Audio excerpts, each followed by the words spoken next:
আসসালামু আলাইকুম। আজকে আমি অত্যন্ত খুশি কারণ অনেকদিন পর বাংলাদেশ জাতীয় ক্রিকেট টিম জিতেছে টি-টোয়েন্টি। এই প্রথম শ্রীলঙ্কার বিপক্ষে টি-টোয়েন্টি বিশ্বকাপে জিতলো বাংলাদেশ। তো এটা ওদের ওদের জন্য অবশ্যই এটা আমাদের জন্য অবশ্যই এটা গর্বের।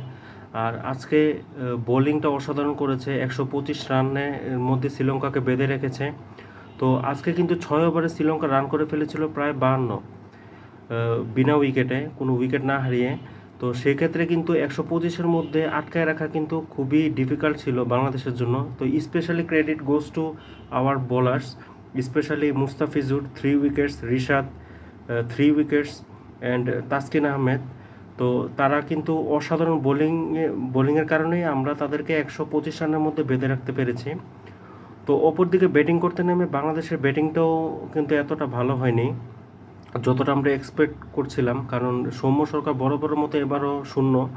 তো তানজিদ তামিমও টিকতে পারে নাই, বেশি দূর যেতে পারে নাই, আউট হয়ে গিয়েছেন। শান্ত বরাবরের মতো ফ্লপ। তো সেক্ষেত্রে কিন্তু দেখেন লিটন দাস আজকে একটু দায়িত্ব নিয়ে খেলেছে দেখে কিন্তু ম্যাচটা আমাদের জন্য বের করে ফেলেছে। প্রায় লিটন এবং তৌহিদ হৃদয় প্রায় 63 রানের একটা পার্টনারশিপ করছে, যেটা আমাদের ম্যাচ থেকে আসলে পুরোপুরি ম্যাচ আমাদের নিয়ন্ত্রণে এনেছে।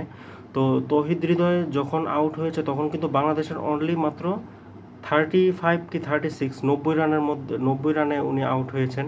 তো তখন উনি যদি পরপর 3 বলে যে 3 ছক্কা মেরেছে হাসারাঙ্গাকে, সেটা দেখার মতো ছিল চোখের।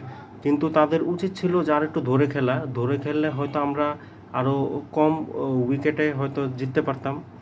হয়তো আমরা জিততে পারতাম 2 উইকেটে না জিতে, হয়তো আমরা 5 উইকেটে বা 4 উইকেটে জিততে পারতাম। তো যাক, আমাদের আসলে এই জায়গাগুলো নিয়ে অনেক কাজ করতে হবে।